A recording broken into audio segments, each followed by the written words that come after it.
Yeah, it was kind of poetic. Crazy. It might be the one and only game we get this season. We have no idea, but at least we were able to play against each other and match up. I didn't have to do anything, and Sean had a worldy game, so he saved his team, and they got out of there with a point. It was robbery. Oh man, I was waiting to see. I figured there was some kind of storyline. I was kind of, I guess, not wanting there to be, but also hoping a little bit that there was some kind of goalkeeping error that gave away that last minute goal. But that wasn't the case, huh? Nah, I mean Yeah. it was unfortunate defending, but that happens. Overall, hey, I'll take a draw. I wish it was a 0-0 draw, but I'll take a 1-1 draw with Sean. Yeah. First game of the season, you'll always take a draw, huh? Not the end of the world. All right, let me pull up the screen now, and we will about to get going. All right. Got some quality pictures in here as well of you two, so. Here we go. Got a good one of you, Grinny, with jump. Makes it look like you jump high. That angle was perfect to show that. I don't makes jump you look high, like. the picture looks like I do. Yeah, made you look like more of an athlete than you actually are, but that's all that matters, isn't it? Cool. All right, guys. Well, hey, we will get going here. So just for the people, I'm sure we have the same kind of group on the call as far as a lot of our academy girls.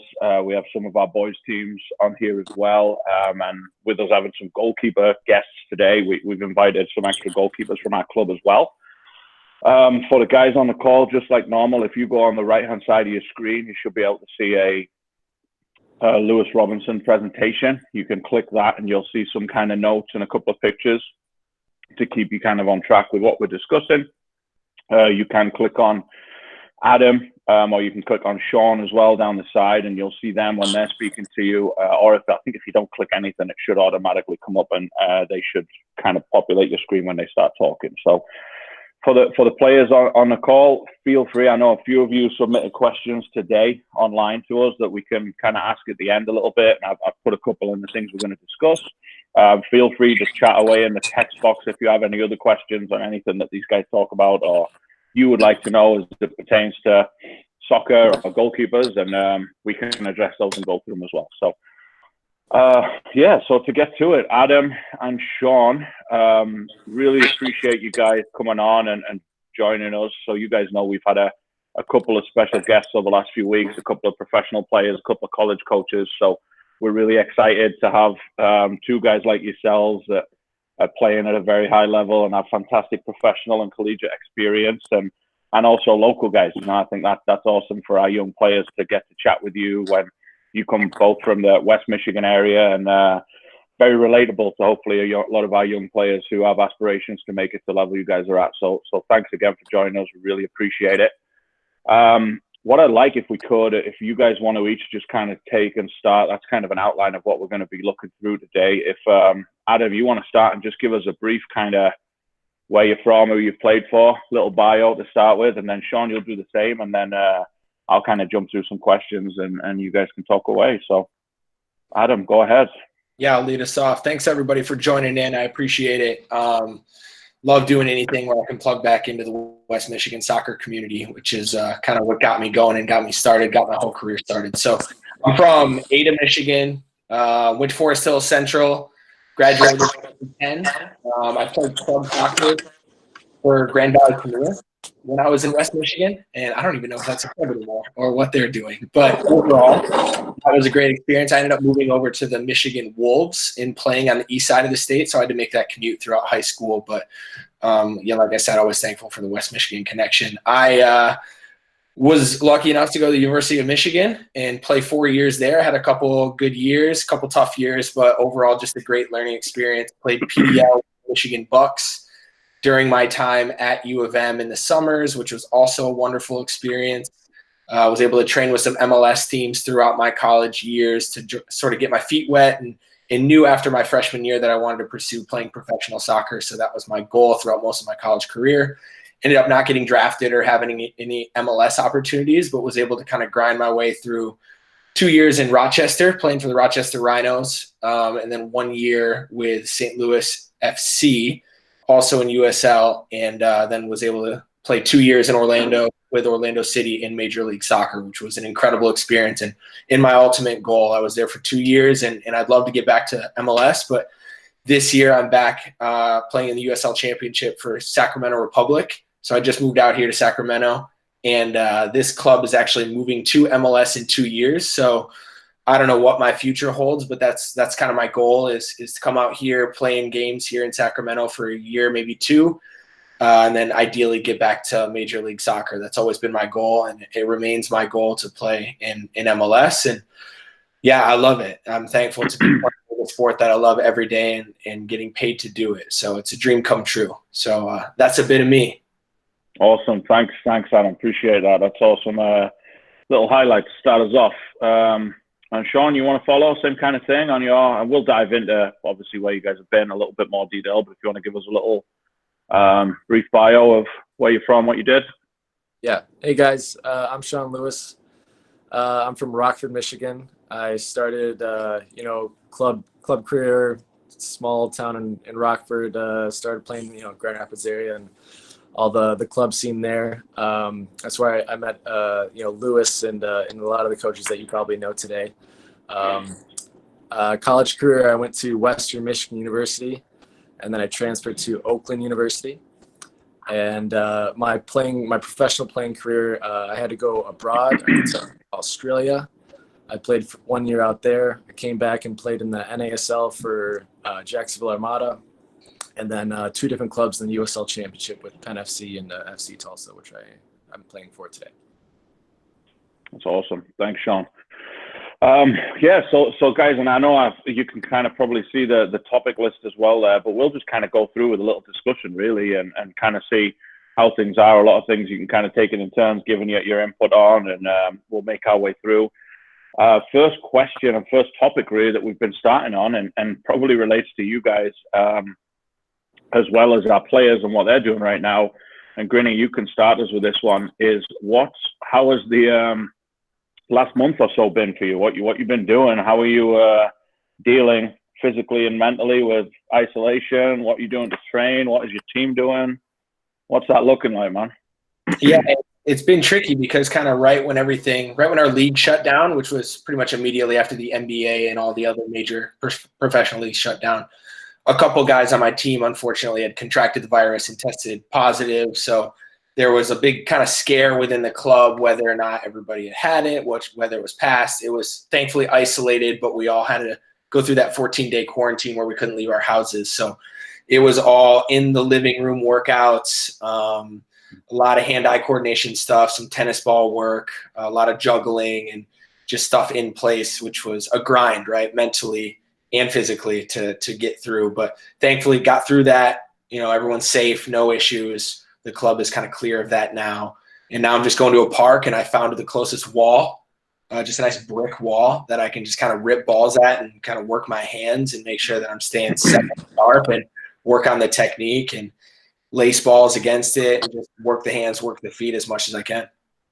Yeah, cool. Is your club doing anything? Are you getting stuff from your coaches? I know you're very self-motivated, the two of you, and do a lot together. What's your club doing? Anything? Or are you guys kind of on your own right now? Yeah, so we have daily workouts sent over to us, and then there's like 5 or 6 guys that are sort of like captains that have to oversee, 3-4 guys just via text or via phone call to make sure everybody's held accountable and doing their workouts. And then 3 days out of the week, we'll actually do our workouts via Zoom chat so the strength and conditioning coach can watch us do it. But it's pretty much all on an honor system. Once you're done with that 45 minutes on the Zoom chat, you're just supposed to go do it, hold yourself accountable, and then I got to hold like 3 or 4 other guys accountable. But overall, hoping everybody's putting in the same amount of work that I am, because then our team's going to be a good place and once the week comes back. So you're one of the guys that has to hold people accountable, huh? Yeah, that's what happens when 28 years old. I'm one of the old guys now. I'm one of the veterans, which feels weird. I gotta look after some of the younger guys. Yeah, awesome. Sean, what about you? Same thing. Are you on the same schedule, or what's that look like where you are? It's pretty similar. I have my wife here to kind of help me work on some goalkeeper stuff. Kick and throw balls at me all day. But we have to, as a team, we split up into groups of 2 or 3, and we run the beep test twice a week, and we have to report our scores. which is not too fun. I don't exactly enjoy that. Brutal. But no, we have team workouts twice a week via Zoom, and then we have 2 tactical meetings a week via Zoom as well. So they try to keep us busy twice a week. Wow. That Yeah. sounds like for our players, that sounds like Tony Deacon's dream. He's our fitness guy, and he loves that sort of thing. But wow, man, twice a week. And how's your wife's finishing? Is it getting better? No, she's working on it. A little bit behind, but it's something. Good. So it's What's a good score for a beep test for a goalkeeper? So the standard for us when we come back is we have to get 12.5. I think most coaches would say that's probably a bit high, saying we're more explosive athletes and not so much endurance athletes. So the team set the standard at 12.5, but I think 12.5. But I think the normal standard would be like maybe 11. Yeah, good. Well, that sounds horrible, man. I mean, a lot of goalkeepers probably just signed off this. They don't want to hear that a lot of them sign up because they don't have to do that beep test. But, no, on a personal note, I'm kind of taking advantage of this time and time without games to focus on improving myself, kind of getting a growth mentality as far as improving my athleticism, my vertical, my explosiveness. Yeah. So I've been doing my own workouts kind of on top of the team ones. That's awesome. Yeah, great to hear. Well, we always I like to start, and we do have some younger players. We have some seniors and some older players that are going into college and looking to get some advice on that, I'm sure, which we'll get to in a minute. But I like to start. We do have some players down at like 12, 13 years old, and always like to start. I know you both kind of touched on your local starting point and your roots in club soccer and where you, I guess, kind of got the ball rolling. And I know it might seem like miles away for you guys now, but what do you remember as far as like anything that was different, anything that was important, anything that was kind of key to your youth development as a player? I mean, did you start as a goalkeeper versus field player? What were your balances like that? Sean, you want to start that one? Yeah, sure. So I like to comment and say the structure of youth soccer has improved so much since Adam and I were going through this. I think the quality of coaching is so good nowadays in the U.S. and it keeps on improving. And so as far as the opportunities with the youth players nowadays, I think it's just so much more than maybe Adam and I had. For me, I kept on playing on the field and just kind of taking halves of goalkeeping when I was younger, like 8 or 9 years old, just because I enjoyed it. But I was a field player until I was 12 or 13 years old. Which turns out is pretty useful for me today because I'm very comfortable with my feet and demand of goalkeepers nowadays.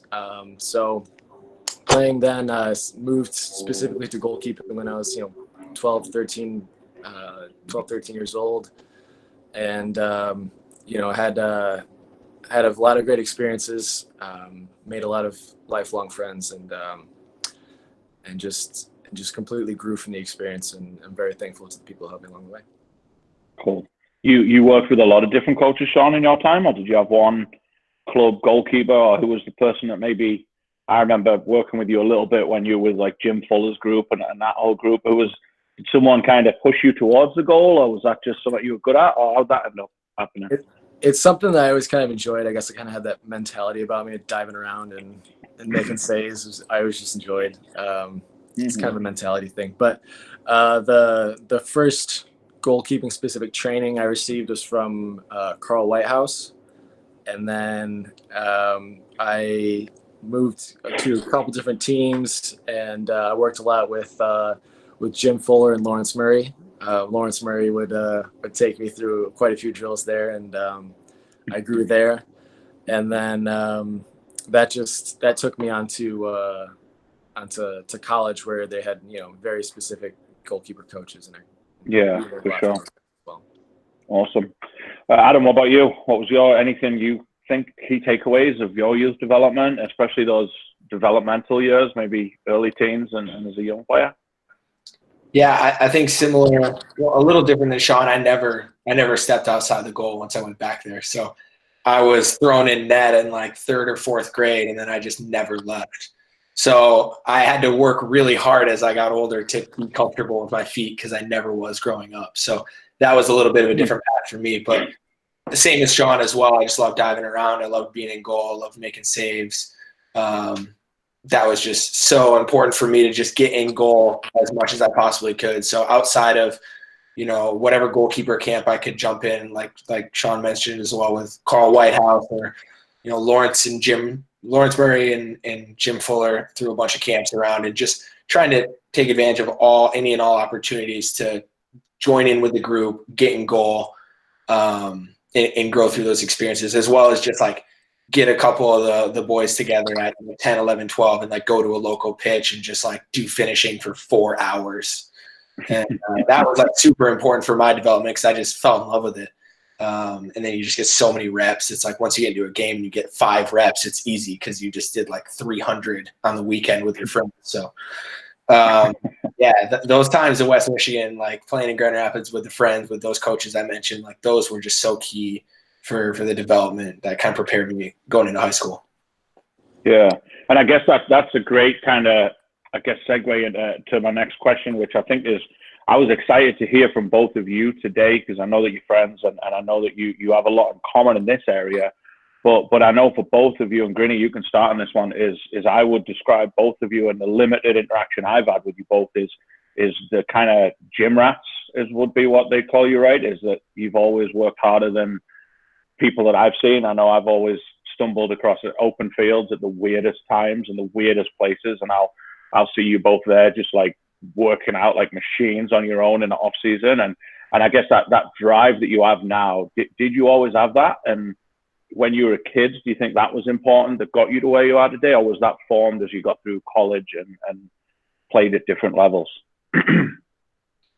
I wish I could sit here and tell everybody on the call that from the get-go, I've just been the hardest working guy and I've always put in the work to get to where I wanted to be. But I don't think that's the case. Honestly, like I mentioned earlier, I had so many friends and such community that sort of allowed me to I was just playing soccer all the time. I didn't think twice about it. It didn't feel like working hard. It just felt like play.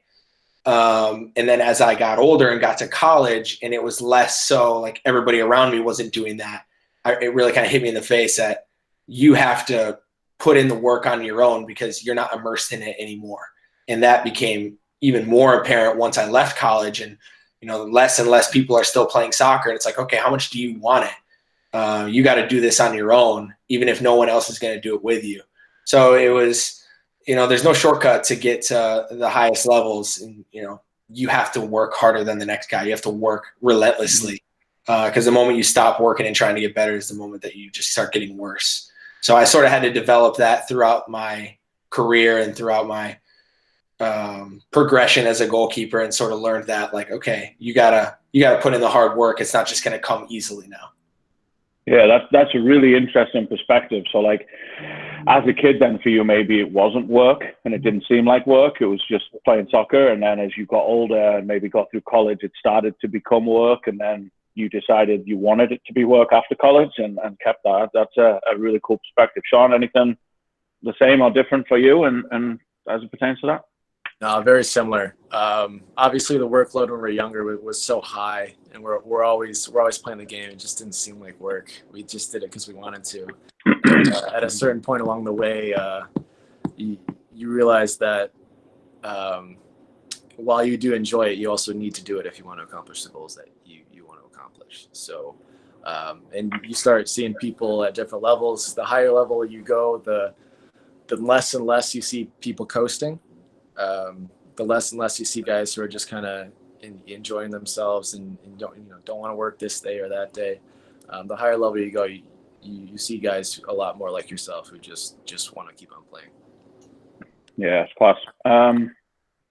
Cool. Well, as we move on then, for sake of time, and I guess we get to the college part of your journey, Sean, why don't you start us off on that? And as you mentioned, I fully agree that when you guys probably came through the West Michigan community, it was a different landscape as far as maybe some recruiting opportunities and things like that players have now. But what did your college process like? And you ended up choosing Western Michigan. How did that go? What was the reasons? What did that look like for you? Yeah. So out of high school and in club soccer, I wasn't too highly recruited. I talked to a couple of Division I schools, and it was just kind of looking like I was always going to be a preferred walk-on. I think I had the two schools I was talking to intently was Oakland University and Western Michigan University. But neither one of them was offering scholarships. There were a couple lower division schools who expressed interest, but I was intent on playing at the highest level I could, and for me that meant one of the two Division I schools that I was speaking to. I chose Western Michigan University because they had a senior goalkeeper the year before, and then he was graduating, so that meant the starting job was for up as a contest. So I had the intention of coming in there as a freshman and putting my hat in the ring for the number one job. Class, yeah. And Grinny, what about you? I guess to go into college, and then I know you both kind of had different routes. How did Michigan come about for you?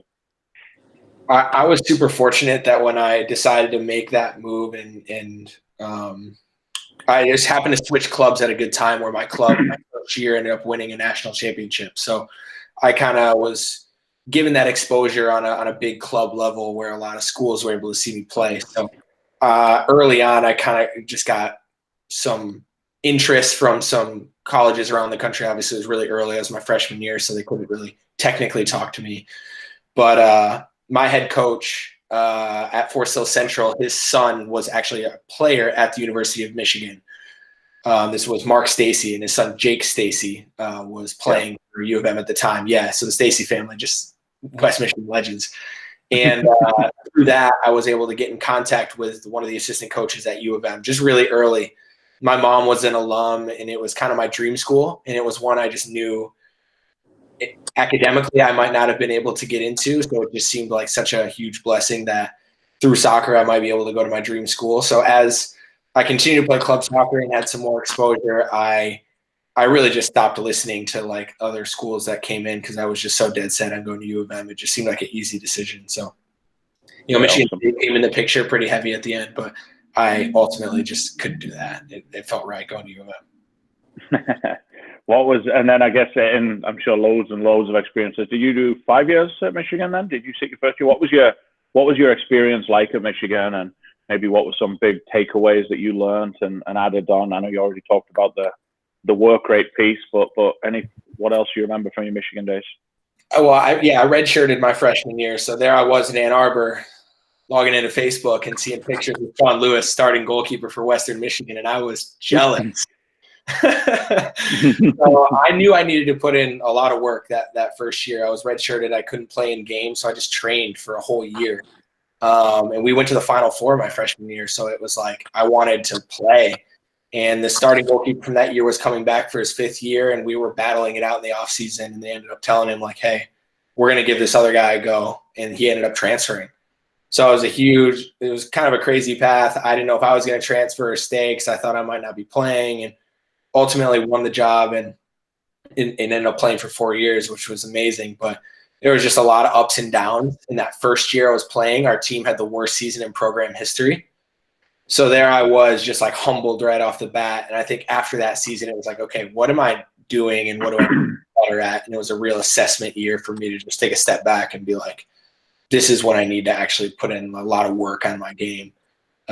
So it took getting humbled kind of to get to that realization that I wasn't as good as I thought it was.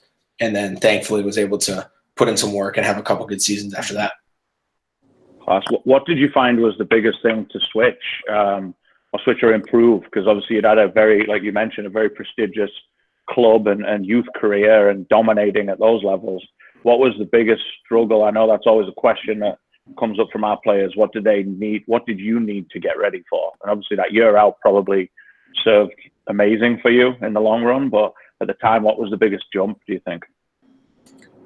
I think just playing amongst guys from around the country or guys or girls from around the country, they were all some of the best players for their club team. Like no longer are you just like one of the better players. It's like you're just one of the guys. And what are you going to do to separate yourself from the group? Are you just going to kind of fit in?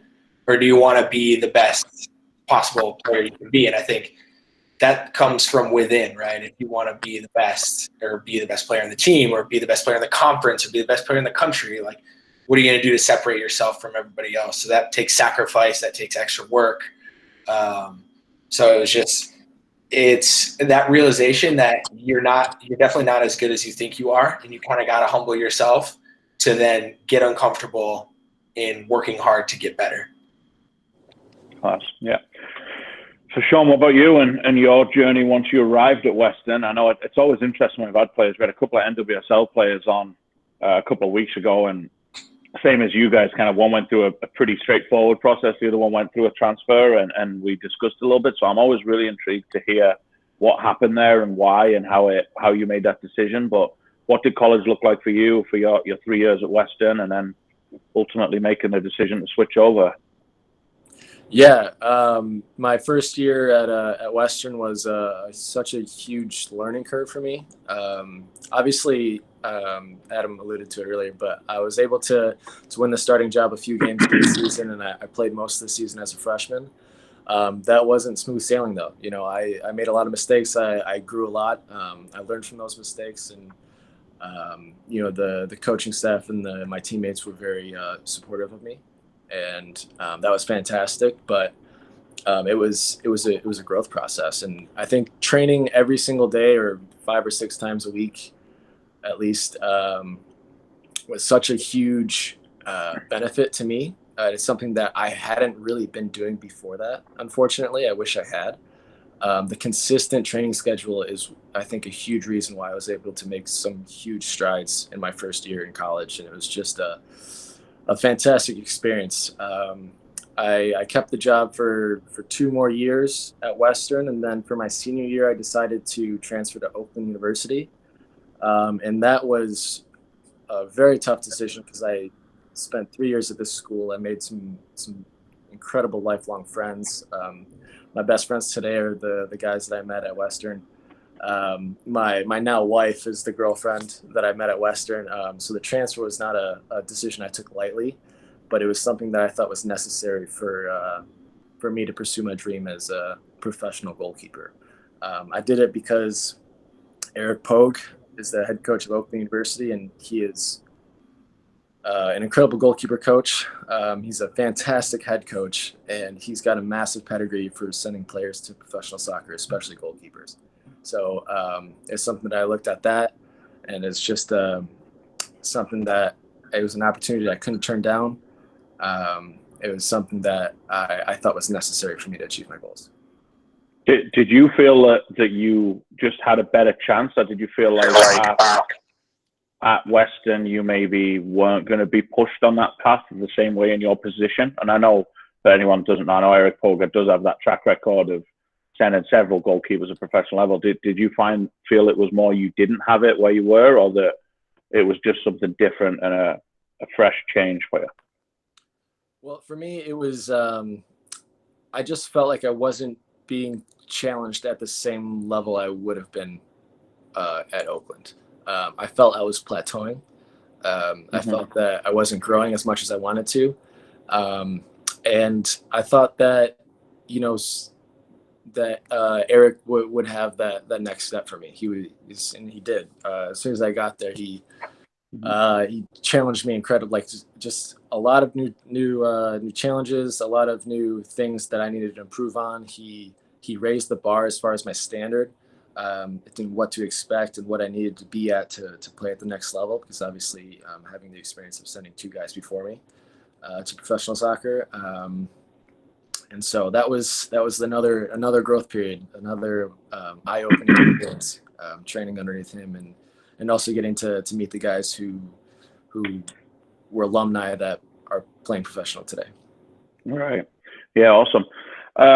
So Adam, you can start us off on the next step, which is as you're nearing to the end of your college career, and you know, I think you both did some great things and managed to solidify your position. And you talked about already kind of deciding you wanted to be a professional. What did that process look like for you? You finished classes, and you talked about maybe a draft, trying to get in there, maybe not getting in. What did that look like for you? Yeah, it was an interesting process because I think throughout the summers when I was playing with Michigan, I was able to do some training with MLS teams.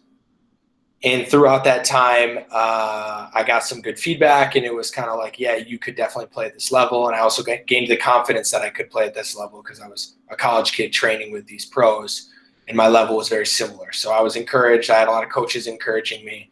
So that was probably my sophomore, junior year. So then coming into my senior year, it was like, okay, this is, I had a good year with the Bucks, had a good season or a good summer of training with MLS teams. I was like, all right, this is going to be the year where I do really well and then get drafted and go into it. And rather unfortunately, they had brought in a freshman who ended up I had to split games with, which was a real, I think, it was a tough year because here I was thinking everything was set up for me and I was about to, walk into a pretty good professional situation. And then the program was looking out for their best interests and obviously promoting a freshman who was going to be the starter after I left to be prepared. But then we didn't have a good season. I didn't play very much. And then a lot of teams looked at me like, you can't draft a guy that just had that kind of a season. So that was a real difficult start to the professional career because my options were non-existent, to be honest, coming out of school when a year earlier they were a lot more. So I had to I got an agent and I went on trial, which is essentially tried out with like 5 or 6 different professional teams and just waited and hoped and got calls like, nah, no thanks, but no thanks. Or just they didn't even call. They didn't offer a contract and finally landed in Rochester. And I kind of just had to believe in myself and be like, I know I'm good enough. I just need someone else to believe that. And it took, the coach in Rochester giving me a chance and then ended up I was the backup, but I still played in 8 games as a rookie and we won the USL. So it was a kind of a cool start to the career, but it was a grind. Yeah. So you had to take a risk, and obviously without going into the financial details, what was life like then? That was a risk and a grind. And what did that look like for you? I mean, you said you got some games as a rookie, but was it kind of making even more sacrifices than you had before? Yeah. I mean, it was essentially I was like, just give me a chance to call myself a professional soccer player and I'll prove to you that I'm worth more than what you're going to give me. And that's kind of what it was. I mean, for 3-4 months, I was my parents helped me out a little bit, but I was kind of draining my resources to just fly around to these different clubs to sort of try and get an opportunity. And, nothing came from it. And finally it was like, whatever they put in front of me, I was going to sign. And then that was, my first professional contract. And it's funny to think about, what I was making then or how I lived then. But overall, it was like a dream come true. And I couldn't have been more thankful for it. Yeah. Awesome. And then Sean, what about you? I know you went on kind of why it is so interesting to come from the same place, but go on a different route and pack up and leave the country. What was your process like? I presume that Eric Pogue was a big part of it, but what did that look like for you and how did you end up where you ended up? Yeah. So after college finished, I went on trials and, open tryouts and all that stuff. Again, not too highly recruited into the professional game at all. So I was trying to make my own opportunities with some open tryouts. I got, fortunate enough to earn some trials at a few USL clubs. Unfortunately for me, nothing stuck. So I talked to a few guys at Oakland University, used an agency that works abroad as well. And I was able to get in contact with the team in Australia, signed a contract with them, which was a very difficult thing to commit to the next year of your life, just moving away from America. For me, I had never lived outside of the United States, had hardly traveled outside of the United States. So it was a huge opportunity, but also a huge challenge for me to be able to endure living away from the family for so long and being so far away from all my friends, that it really focused me, because when you sacrifice that much, you have to make it worth it. So the work ethic in Australia and everything, while I was there, it was extremely focused. The club was great. there. They took care of everything they could to make me feel comfortable there. So I was fortunate that there was so many fantastic people there.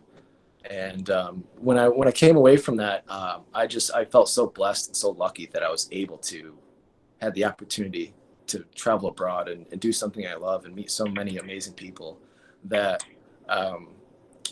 when I look back in my career one day, I think that's going to be something I look back very fondly of because it was such an amazing experience that I got through soccer. At the end of the day, it was a necessary step for me to further my career, but I think the real takeaway was I was able to broaden my horizons as a person and meet so many fantastic people and truly focus myself on my craft. Yeah, that's awesome. Very, very cool. And then, Adam, for the next step for you, from Rochester, you want to just talk, as I know you kind of said briefly a little bit, how did the MLS opportunity come about? How did that look? How did it feel? Then what happened there to get into that? So when I first signed with Rochester in USL coming out of school, my goal was still, okay, I'm in Rochester this year, but after this year, I'm going to get an MLS contract. I'm going to prove myself and I'm going to get out. And that didn't happen. And then after my second year, it was like, okay, I'm going to play. I'm going to start this year. I'm going to get out. I'm going to get an MLS contract after this year. And then I broke my wrist, had to have a kind of a gnarly wrist surgery. So that didn't happen. So there's 2 years and, I knew what my ultimate goal was and it looked further away than ever. And I was like, I want to be in MLS. It's always been my goal. I love playing in USL. I'm meeting such great people and I'm getting so much better, but I want to play at the highest level and I want that now. But I wasn't getting it. And so then there I was coming off of a wrist surgery and pretty much injured all of my second season. And no team wanted to sign me, not even the USL. So there I was, I had to go back on trial and went and tried out with St. Louis FC and signed to be their backup. And during preseason, we played against Orlando City. And in the game, they told me, like, you're not going to play. Our starter's going to play. We don't need you to play. I said, okay, that's fine. So there I'm sitting on the bench watching the play. Goalkeeper gets cleaned out, and 40 minutes left in the game. He gets cleaned out. I'm just like, they're like, yeah, you got to go in. So I get a 2-minute warm up, go in, play 40 minutes against Orlando City. There's Kaká's there. It's a class team, a bunch of really pros that I'm very familiar with. It's their first team, and ended up having a big 40 minutes. Made 3 or 4 saves. Was very clean, just overall comfortable. Had a couple big moments, and actually after the game, their goalkeeper coach I had a semi-relationship with, but he came up to me and said, like, the head coach asked me about you. We're going to be watching you. Like, that was really impressive. So just have a good season and we'll be watching. So, like, it's crazy how the soccer world can turn on a dime. You just never know who's watching. You never know who cares. And was just super fortunate. I played with St. Louis kind of 50% of the games, didn't even have a full season. But I got hit up by Orlando City at the end of the year and said, hey, we saw some of your games. You looked good. We need another goalkeeper this year. Like, what does it look like for you? So it was a dream come true, to say the least, and came out of absolutely nowhere. Because there I was thinking I'm so far away from my goal, and then there it was. It was a dream come true. Honestly, it was one of the craziest moments of my life. So now it's just fighting to get back there, because it's great to get there, but it's even harder to stay. Yeah, right. And then, so what did that look like then? You got the call at the end of the year and you went in, I presume, on trial again and started out. And I know your journey with them was up and down, and you got some fantastic opportunities. What did that look like, and how did the level change from USL to MLS, and how was that? So first time in my career, I didn't have to trial. They actually signed me before preseason. So it was the first time I ever went through a preseason and didn't have to worry about earning a contract, which was a crazy opportunity and super blessed to have that. But they basically told me, you're a training goalkeeper. You're a third goalkeeper. You're never going to play. You're never going to travel. You're never going to be on the bench. You're just here to train and push our number 1 and number 2. So I accepted that role, and I believed I could be better than that, but yet that wasn't happening. But our team was doing really bad. They ended up firing that whole staff, and they brought in a new staff, and it was kind of clean slate. And within a very short period of time, the new head coach was like, we're going to send you to a USL team on loan to play games because we think you could be our starter here. We like you kind of more than the other guys. And we think that you could come back, but we don't want the other guys to come back. So a new set of eyes came on me, and I was able to get rewarded with making my MLS debut kind of late in that first season with Orlando, and ended up playing the last 5 games of the season. The other 2 goalkeepers that were playing ahead of me, they didn't renew their contracts, and they renewed mine. So that first year was just such a roller coaster, but taught me a lot. And then I came back, and they brought in 2 new goalkeepers, and then it was kind of back to square one.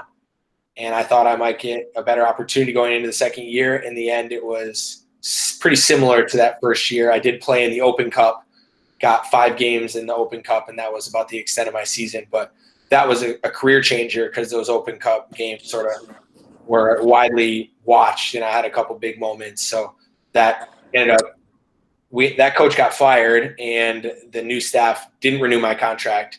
But because of those games that I was gifted throughout that last season, I got this good opportunity here in Sacramento.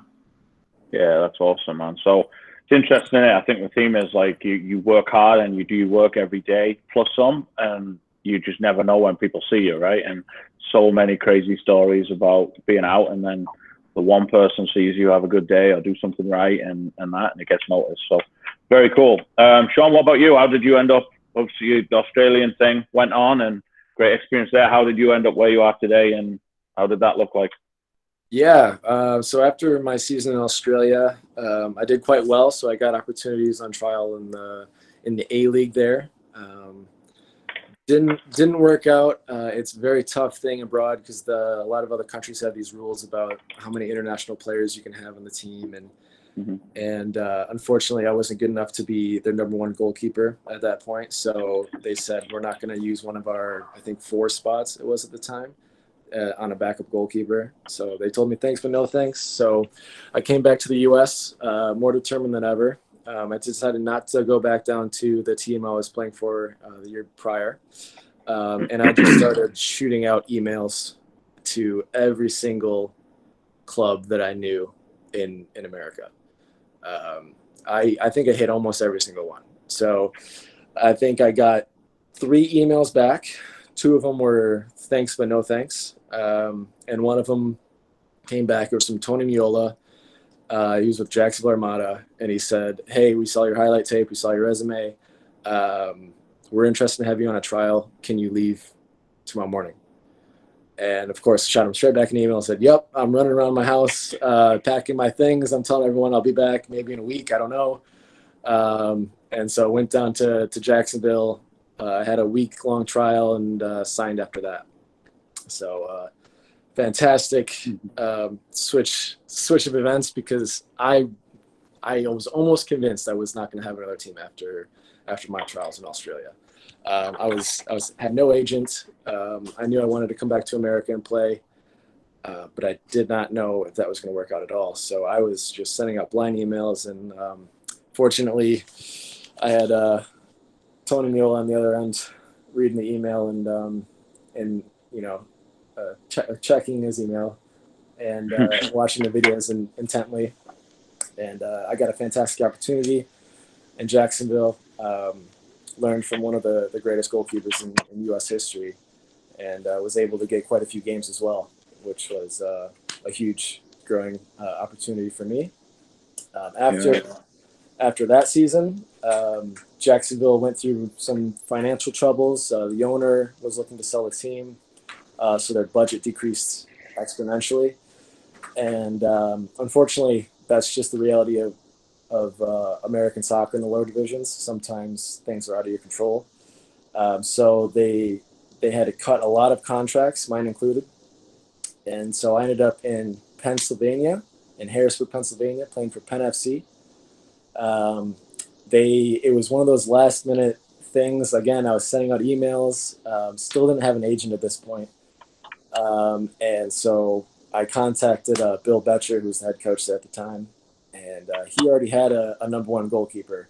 It was actually the same guy that Adam was playing behind in Rochester. So we have a lot of mutual friends through our career. But So I ended up getting, I think, eight or nine games my first year in Harrisburg, and was able to learn from, the same guy Adam was learning from his rookie year. Brendan Miller was a great goalkeeper of the year in 2015, and I played 2 years there, and then FC Tulsa came calling, and signed here in 2000 for the 2019 season, and they brought me back again for this year. That's awesome, man. Great story. Well, to get to the last couple of things here, and I know we got a couple of questions I want to get to as well for the last little bit, because a lot of our players sent those in. I wanted to kind of touch on it, and Grinny, maybe you can take the lead on this. I don't know if I truly have a question, but I wanted to touch on, I kind of found that, if you see that slide of you talking about your injuries and when you were injured, how you felt like you grew a lot. I wanted to try to relate it to maybe, and I know it'll hit home with some of our goalkeepers, on goalkeeping being at times a very individual and a very alone place. I've heard from a lot of goalkeepers. As much as you talked about being a leader on your team and a huge part of the team, I feel like your process, the same as it relates to a lot of our kids when they're going into college and they're searching for colleges, it is a very isolated and individual position. And obviously we all know when you're out there on the field, sometimes you're on your own, right? When you make a mistake, or you're standing in a very different game almost to a lot of the field players. And then I wanted to tie into a little bit of the injury piece. How have you found that? Have you grown from that? Is it something that you had to deal with in your ups and downs as a goalkeeper, and making mistakes and sitting behind other people, and maybe some of those challenges that maybe a field player doesn't deal with exactly the same, right? That make sense? Yeah. In a world, right? Yeah. First off, with like just being kind of on an island as a goalkeeper, which is what it is, because you're really on your own, and it's a really specialized position that not a lot of people fully understand. So I learned pretty early on that you can either be the goalkeeper who's the weird goalkeeper who nobody really kind of talks to because they don't really understand you, or you can do your best to still integrate yourself into the team and feel like you're a part of the team. Because there are going to be times when you make a mistake, and you might lose your team the game because you make a mistake. But if you feel that camaraderie with your teammates, and you're a good teammate, a good friend, and keep those connections with your back line especially, but the team as a whole, they'll support you through that. And they'll say, oh, that was a one-off. We know that you're better than that. And they'll help you through that, and you'll get by. And I think those relationships that I was able to build with my team outside of just being in the goal and making saves for them, but actually being close to them, being friends with them, helped me get through those difficult moments, because it is an isolating position. It's very, very individual. So you got to do your best to just be a good teammate and build those relationships. And then also, to touch on the injuries, those hardships, I never got injured once until I was a professional. So I was super fortunate to go through, club, high school, college, so many years. I didn't even ever think about being injured because it was just so far off my radar. And my first year in Rochester, broke my wrist. Second year in Rochester, broke the same wrist again. So I had 2 surgeries on the same wrist within 2 years.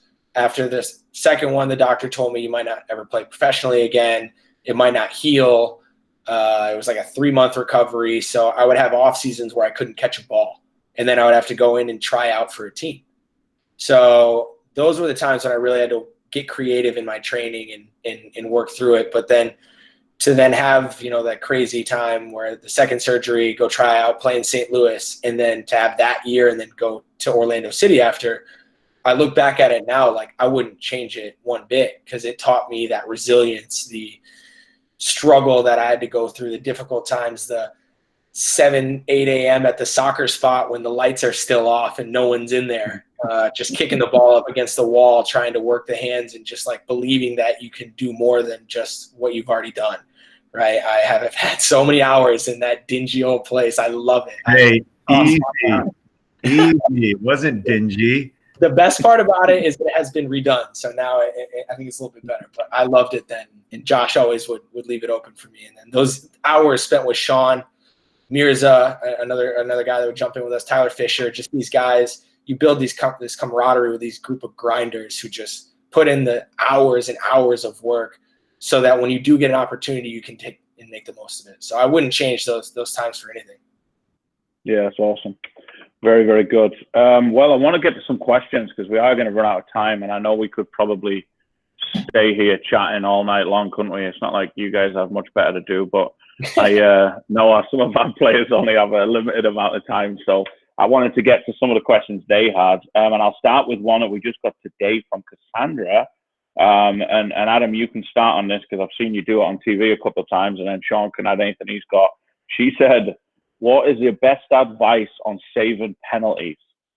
Maybe this is going to help us field players as well because we'll know how to beat you. What do you think?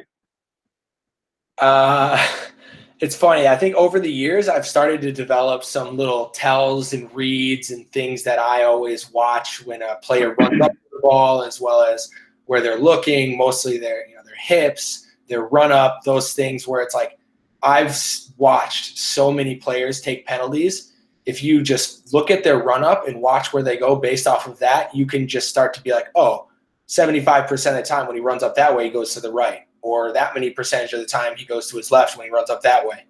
So then you just start to play the odds. But I think it takes not only seeing a bunch of penalties, but also studying a lot of penalties. And it's funny, like you'll see guys at the professional level do the same thing that you see guys and girls do at the club level, because it's almost sometimes more difficult to close your hips when you do a run up a certain way than it is to open your hips. So really just putting in the work and kind of studying has helped. Is it always a guess for you? Are you always going before he kicks it to give you an advantage, or are you waiting? I used to go early a lot and still make saves, but as I've gotten older and as the level's gotten higher, I can't do that anymore. The moment I lean one way, they just pass it the other way. So now it's an educated guess, hold my set as long as I can, and explode as hard as I can to the direction where I think they're going to go. Awesome. Sean, anything to add over the penalties you've saved in your lifetimes? Yeah, I think the biggest thing is just pay attention to their body language, their eyes, and you start seeing patterns as far as which way they go. You try to disguise which way you're diving as best you can, either waiting or giving a little feint or anything like that to make sure that they're not just looking at you and rolling it down the other way. Any psychological piece, guys, or anything? You have mind games or any superstition to that penalty, or moving on the line? You see so many goalkeepers with crazy moves and all that stuff they do before. Is you a believer in any of that, or you stick to the easy? I think there's a place for that. That's an individual thing. You kind of have to figure that out for yourself. But my biggest advice would be enjoy it, because that's probably the biggest situation where a goalkeeper can decide a game. That's the most control you have in the game, and so I personally really enjoy it. I think every goalkeeper should. Grinny, you have any pressure when you're going up against a penalty? Do you feel any pressure, or are you like pressure off because we all know the odds say that the player should score, or do you not agree with that? Do you feel that pressure, or are you just going with it, having fun as well? So I love penalties because there is no pressure. I feel like it's all on the shooter, and I love that because it's like I have the chance to be the hero, but if they score, then it's whatever, they scored. Like they should score. But if I make the save, then it's like you're the hero. And it's rare as a goalkeeper you get those moments, because typically you don't want to get noticed. You want to just be back there, do your job, get out, not let them score. But if you have a chance to like have a big moment like that, like I thrive in those situations because I just feel like this is a chance for me to make or break the game. Like I can change the game for my team, and I don't get a lot of chances like this. So I love penalties. Yeah, awesome. Sean, next question. You can start us off. And a couple of people asked the same question. But what advice, if anything in particular, would you give to our younger players, maybe age 14 to 16, who have aspirations to make it to the pro level? If you look at what you did and maybe what some of your teammates, competitors, opposition have done, any advice you can think of? Yeah, I would say just trust the process of getting better. Results will come and go like the weather. You have to focus on getting better each day, and try to work as often as you can on improving yourself. Like I alluded to earlier, I wish I had been training more often when I was in my high school years. I think working at it every single day is something that I saw in college that it was such a huge thing for me. I grew so much from that. Sometimes I got caught up in getting results, winning a game, making a certain save. I kind of lost track of what was going to allow me to make more saves or win more games for my team. So focus less on the immediate results and focus more on the long-term results as far as you getting better. Yeah, that's awesome, man. And that touches as well, I think, to what a lot of players in West Michigan now have, which maybe you didn't have with our academy program and all the things we're offering on our boys side now is players do have the opportunities to train 4 days a week and more if they want, which hopefully is going to continue to improve the game there. So great comments. Taryn, you got your weekly question?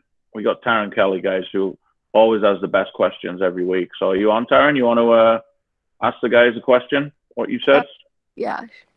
What is one thing you wish you did but didn't in your soccer career?